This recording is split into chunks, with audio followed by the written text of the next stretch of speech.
In addition to the electronic control circuits, in total we have 2 Miratron controllers. Miratron controllers take a CAN signal and convert them to a voltage output.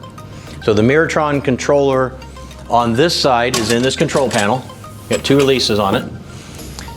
This controller right here is what powers my solenoids for running the sprinkler circuit and for the tarp open and closed, which we have the controls in the battery box.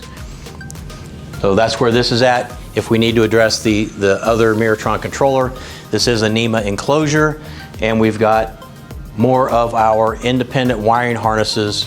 So if we need to replace a circuit, I can just easily pop this off and replace that one single wiring harness versus having to replace a large wiring harness. Very simple, clean design, easy to manage.